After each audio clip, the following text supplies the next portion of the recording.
Hello dear students. Today I welcome you all in Sri Ram Academy, and we are going to start our new and very fresh topic, which is message writing. So before starting the session, I'd like to again welcome you all in Sri Ram Academy and hope that you all are taking care of your health as well you are taking care of cleanliness around you. So today's topic is message writing. I've told you already. You are told about half yearly examination which are going to be held very soon. तो उसके लिए आप लोगों को message writing, notice writing हमने करवाई है, and now we are going to work on message writing also. जो राइटिंग सेक्शन है उसमें 4 या 5 टॉपिक्स होंगे जो मैं करवाऊँगी, और उसके साथ साथ में हमने ग्रामर का जो सेक्शन किया है वो 15 marks of grammar will be concluded from there. Okay, next message writing, ये राइटिंग सेक्शंस में आएगा. रीडिंग स्किल्स में जो है वो आपके पैसेज वगैरह आएंगे. उसके लिए मैंने ब्लूप्रिंट ऑलरेडी बताई है क्लासेस में. ऑल्सो मैं फिर से आप लोगों को एक PDF अटैच कर दूंगी where you will have a short and very clean and clear idea about your upcoming examination and syllabus और contents of your examinations. So today's topic is message writing. Before starting or getting any idea or getting any example of message, we will start from the definition of message writing. सबसे पहले हम definition की बात करें तो message को define हम कैसे करेंगे. I have taken a very simple definition of message. It is a way to convey the message to the person for whom it is meant. So this is a way. अगर हमारे पास कोई information है or we have some talks and we want to convey that message or information to somebody, we will use to message. जैसे कि हम लोग क्या करते हैं, फ़ोन पे भी आजकल टेक्स्ट मैसेज कर रहे हैं या व्हाट्सएप पे मैसेज कर रहे हैं. Similarly this in English grammar there is a message writing जो बिल्कुल उसका ही एक एग्जैक्ट कॉपी है. This you can say xerox of your message what we use to send in cell phones और anywhere, laptop, otherwise mails or anything. So it is a way to convey the message to the person for whom it is meant. मतलब किसी को भी अगर हमें कुछ message convey करनी है और इन्फॉर्मेशन कन्वे करनी है, we'll use to write message. This is a very simple and very exact definition, also very short and easy to understand. There.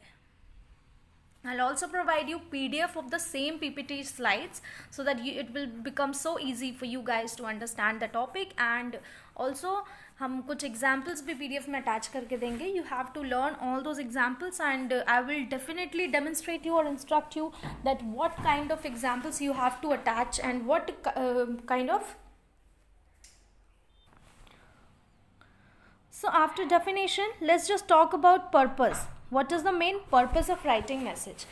So I have written here and I have taken 4 so I have introduced you with a term by telling the definition of message.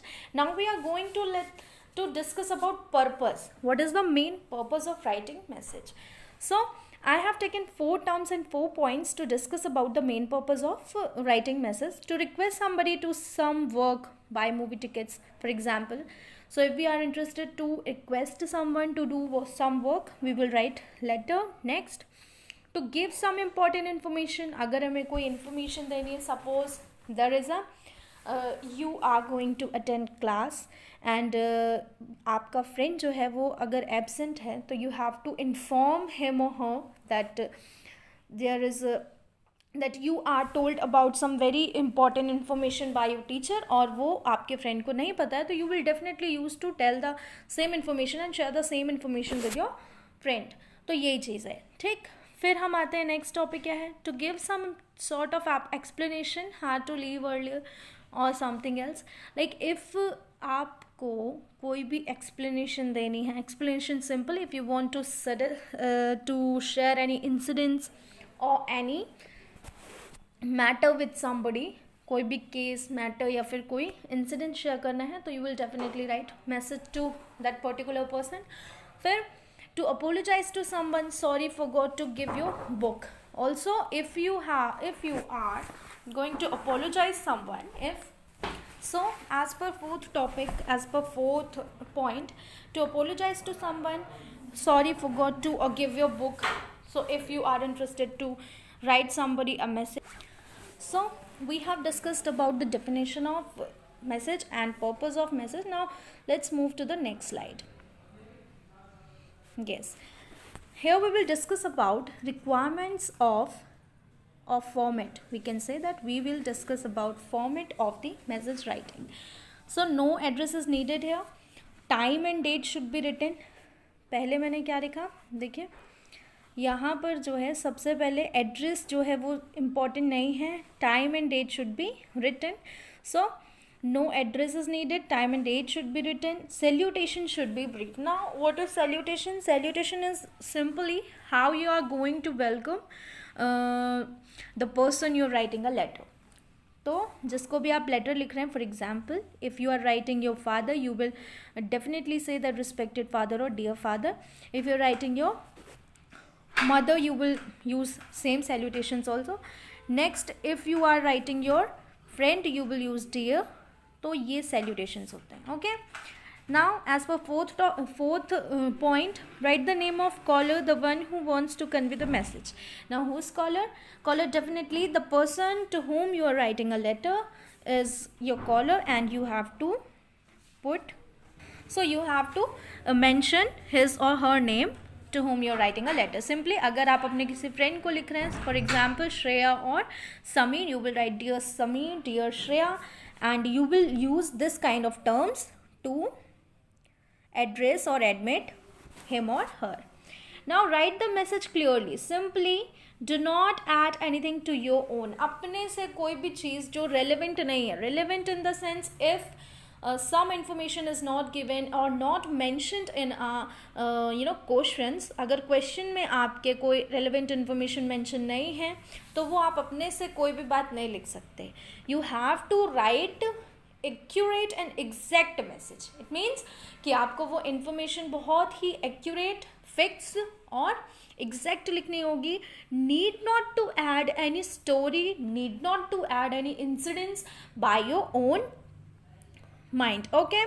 Now फिर हम लोग देखते हैं use reported speech. अब reported speech हम लोग reported speech में कैसे लिखेंगे? हम ऐसे नहीं लिख सकते he said I am ill. This is reporting speech. हमें रिपोर्टेड स्पीच में लिखना है, बिना इन्वर्टेड ब्रैकेट कॉमा ब्रैकेट को नहीं यूज़ करना है. उस तरीके से हमको रिपोर्टेड स्पीच में लिखना है. रिपोर्टिंग स्पीच क्या होता है? जब हम कॉमा ब्रैकेट का यूज़ करते हैं. देखिए ज़रा, जैसे मैंने लिखा ही इज़, लिखा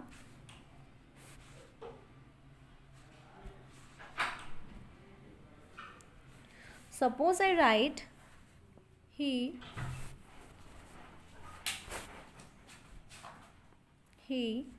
said inverted commas I am ill,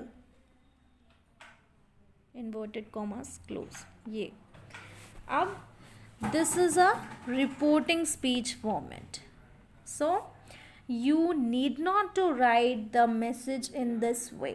This is incorrect format, an incorrect sentence, an incorrect manner to write message. आप किस तरीके से लिखना है? He said to me,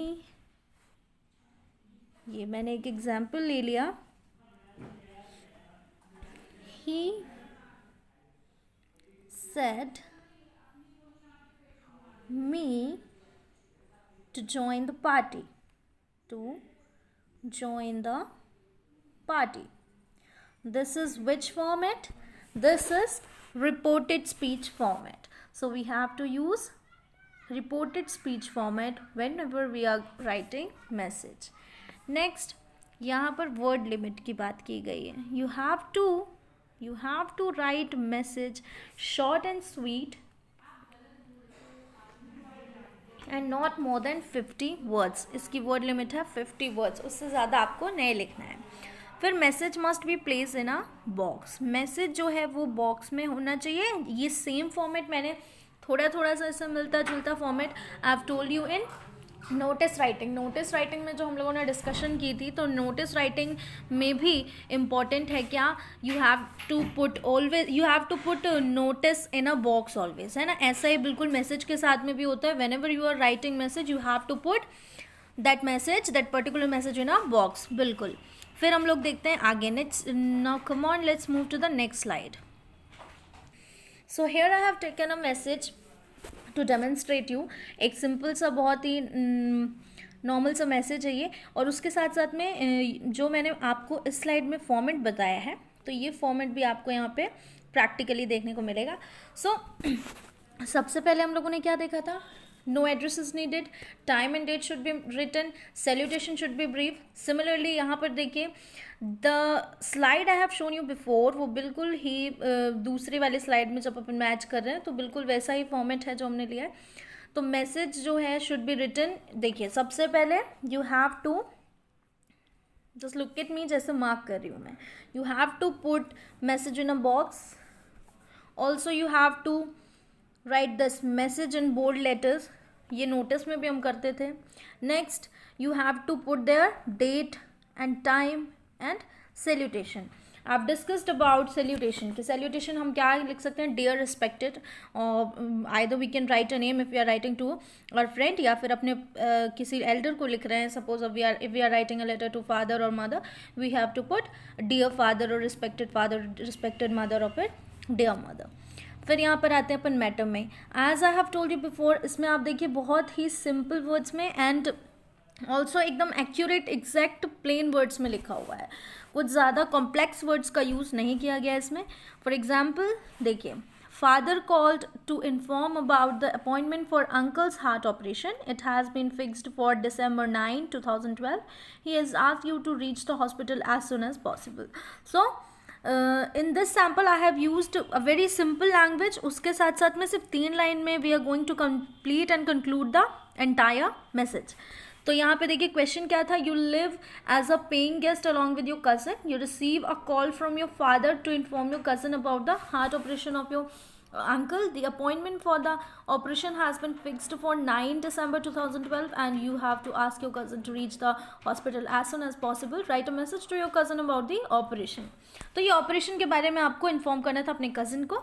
तो ये सिंपल लेटर्स, सिंपल वर्ड्स में यहाँ पे आंसर जो मैंने लिखा है देखिए, father called to inform about the appointment for uncle's heart operation. It has been fixed on December 2012. अब also let me discuss one thing कि हम लोगों ने अगर सपोजिंगली, जैसे नोटिस में मैंने बताया था कि आप एग्जैक्ट जो भी लोकेशन है, मतलब क्या क्या, पहले डेट लिखिए, टाइम लिखिए और उसके बाद फिर वेन्यू लिखिए. बिल्कुल ऐसा इसमें भी होता है. If you have to share और इन्फॉर्म समबडी, मतलब if you have to share any information with somebody, तो सिंपली आप वो मेन जो मुद्दा है वो लिखेंगे. मतलब मेन जो इन्फॉर्मेशन है कि यहाँ पर चीज़ें होने वाली हैं और इतने टाइम से इतने तक होने वाली, अगर कोई कंपटीशन है या फिर कोई प्रोग्राम है तो. लेकिन उसके अलावा यू कैन नॉट राइट है योर प्रिपरेशन और योर पॉइंट ऑफ व्यू और योर ओपिनियन. अपने बारे में बहुत ज़्यादा लंबी चौड़ी कुछ बात नहीं लिखनी है. You have to finish the message as short as possible. चलिए now next move to the next slide. ये देखिए, I have also taken one more example here. Himani has to go to her friend's house to bring a book just as she is about to leave. Her father calls and asks her to inform her mother that a few guests would be coming for dinner that day. Himani leaves the following message for her mother. देखिए अब क्या है वो following messages में आपको mention क्या करना है? that father have called you and few guests. Okay, तो हम लोग पहले देख लेते हैं आउटलाइन या फिर तो पहले आउटलाइन क्या है देखिए. Himani has to go to her friends. Himani को अपने फ्रेंड के घर पे जाना है to bring a book. And just as she is about to leave, वो जैसे ही जाने वाली होती है, हर फादर कॉल्स हिम. तो अब हर फादर कॉल्स हर, तो उनके फादर का कॉल आया, ये सबसे पहले, ठीक है, ये लिखना होगा. फिर and asked her to inform her mother that a few guest would be. तो इसमें जो मेन है वो क्या है? वो few guest would be coming for dinner that day. बस उसी दिन जो है वो कुछ गेस्ट आएंगे. This is the main information and following this main information we have write this letter. ये देखिए बहुत ही सिंपल वर्ड्स में ये आंसर है. 4 PM as per format of the message I have taken या टाइम, फिर उसके बाद 16 December 2013 as per format of message I have taken here. Date, फिर message for mother. ये किसके लिए? Message for mother. तो we will write her salutation which would be dear mother. Dear mother. And then father calls to inform you that few guests would be coming for dinner tonight. This is the very sweet and simple, very short also message. और last में writer जो लिख रहा है उसका नाम Himani. Okay, now let's just move to the next slide. Here is a short conversation given. ये जो छोटी सी conversation है, sometime you might get this kind of questions that यहाँ पर आपको information दिया हुआ हो, लेकिन information किस form में? वो इन्फॉर्मेशन हो question format, question answer format में ना हो, वो इन्फॉर्मेशन ऐसा हो कॉन्वर्जेशन फॉर्मेट में या इंसिडेंट्स फॉर्मेट में, और फिर उसके बाद उस कॉन्वर्जेशन को you have to write as a message. Okay, so this is the example of that kind of questions. फिर Saumya, hello. Parth, hello. This is Parth, Rohan's friend. Is Rohan at home? Soumya, sorry, my brother is not at home. Any message for him? Parth, please tell him that our music teacher would be taken in extra class today at 6 p.m. at attendance is compulsory. Soumya, thank you for the information. I will convey the message to my brother. तो अब इससे क्या समझ में आई? That Soumya have to convey this message to her brother. अगर वो कहीं जाने वाली है तो हमको क्या करना है कि सौम्या यहाँ से कहीं जाने वाली है एंड अनफॉर्चुनेटली वो अपने भाई से नहीं अगर मिल पाती है तो she will use what she will do, she will use to write a message. और वो मैसेज वो लिखेगी, किसको लिखेगी? अपने भाई को लिखेगी. और ये जो इन्फॉर्मेशन पार्थ, रोहन, ये सब पार्थ जो है इनके बीच में हुई है डिस्कशन इनकी, वो लिखेगी. लेकिन इनके भाई का नाम क्या है? Parth, as per this question. चलिए ये यहाँ पर भी बिल्कुल सेम हम देख रहे हैं कि बिल्कुल जो मैसेज का फॉर्मेट है, what you have to do is you have to always keep format of the message, format of the notice, format of the letter writing, whether it is formal और इनफॉर्मल लेटर राइटिंग. और फिर उसके बाद में अगर आप थोड़ा format भी अगर आप अटेम्प्ट करते हैं इन एग्ज़ाम तो वो कुछ ना कुछ मार्क्स मिलते हैं. ठीक है, चलिए. तो ये हुआ Parth calls to inform about extra classes for music at 6 PM today, attendance is compulsory. This is very short message. जैसे कि क्वेश्चन था, वो कॉन्वर्सेशन था, उसको ध्यान पे रखते हुए बहुत ही शॉर्ट और बहुत ही सिंपल सा ये मैसेज राइटिंग था. Okay, so this was the last slide of the session and I hope that you guys enjoyed the session. Also, you are understood about message writing. I'm going to provide you PDF along with this lecture. आप लोगों को एक PDF provide करेंगे. You have to make proper notes as written in a PDF. Also, you have to learn message and notice format for your upcoming examinations. So students, I hope that you enjoyed the session. Good luck, study well and work hard.